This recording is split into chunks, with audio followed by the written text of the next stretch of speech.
हे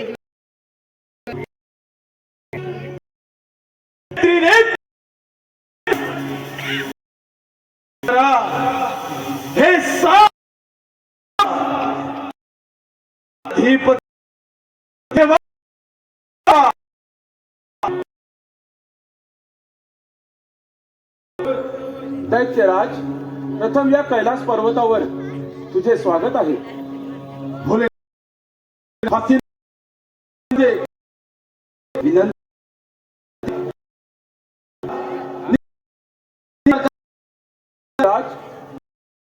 व्यक्त करावी. आपला केली जाते. बाबा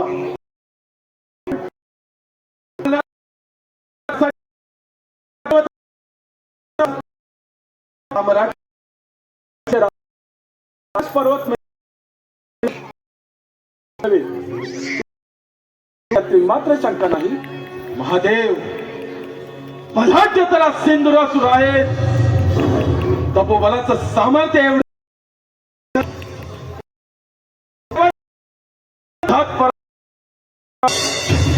वैकुंठाधिपती विष्णू नारायण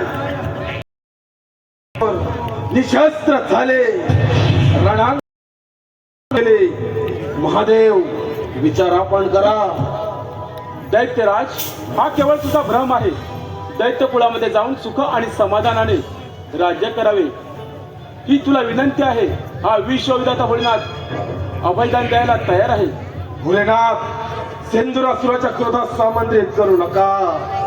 दैत्यराज, ज्या ईश्वराची भक्ती केली त्याच परमात्म्यानं तुला अजिंक्यचे वरदान दिले आणि त्या वरप्राप्तीचा तू दुरुपयोग करत आहेस याची जाणीव असेलच तुला. समधम दंड भेद.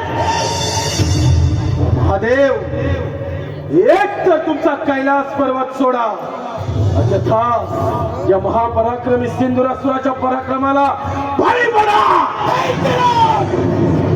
या बोलण्याचा क्रोधाला आमंत्रण देऊ नकोस.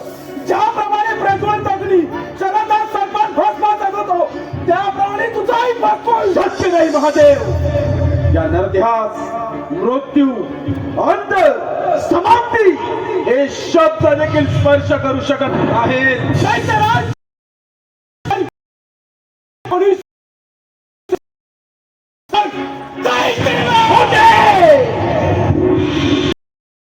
होते आहेत नाही. सिंधुरासुराच्या हाते हा भोलेनाथ विश्वविधाता आहे.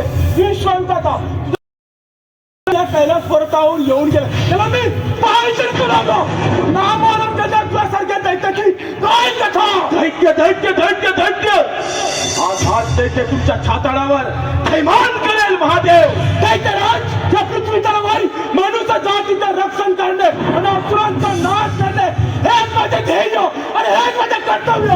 महादेव, तुझ्या याच कर्तव्यास आज हा सिंधुरासुर ग्रहण लावणार. दैत्यराज, या पृथ्वी तलावर मनुष्य जातीचे रक्षण करणे, असुरांचा नाश करणे हेच माझे ध्येय आणि हेच माझे कर्तव्य. तुमचं कर्तव्य आता सिंधुरासुर पायदाई तुडवेल. महादेव, तुमचा अंतकाळ समीप आला, तुमचा मृत्यू काळ समीप आला. दैत्यराज, संपूर्ण सृष्टी भस्मसात करण्याचं सामर्थ्य हे विश्वविधात्यामध्ये आहे. तुझा मृत्यू समीप आला आहे. तुझा अंतकाळ जवळ आला. अंतकाळ कोणाचा समीप आला हा येणारा तो काळ ठरवेल, तुम्ही नव्हे. दैत्यराज, हा धर्म आणि अधर्माचा रणसंग्राम आहे. पाहूया जय पराजय कोणाचा होतो ते. नक्कीच होणाऱ्या रणसंग्रामात विजय या सिंधुरासुराचा होईल आणि पराभवाला तुम्ही सामोरे जाणार. दैत्यराज, तुमच्याशी युद्ध करण्यासाठी माझा नंदिकेश्वर सज्ज आहे. हे नंदिकेश्वर, आक्रमण. नंदिकेश्वर,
पराक्रम, आता या सेंदुरासुराचा पराक्रम पहा. दैत्यराज, माझा नंदीकेश्वर युद्धातून पळून गेला, परंतु तुझ्याशी युद्ध करण्यासाठी हा मी शोधाचा बोलला सज्ज आहे.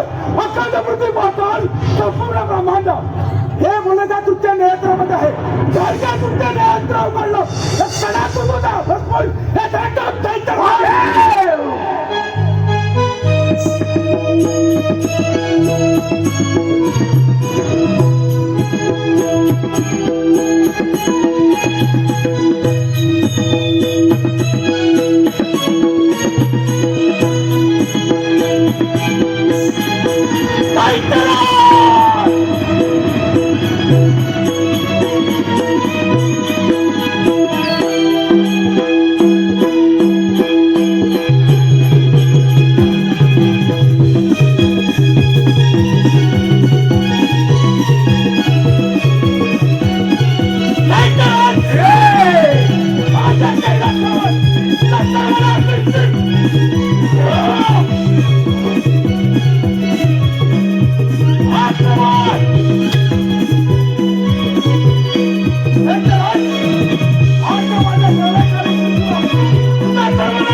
कैलास पर्वतावर दोन अवलंबी सत्य प्रस्तावित केले. आता माझा कोणी शत्रू नाही, कोणी नाही. या ब्रह्मांडाचा ब्रह्मांड नायक दैत्यराज सेंदुर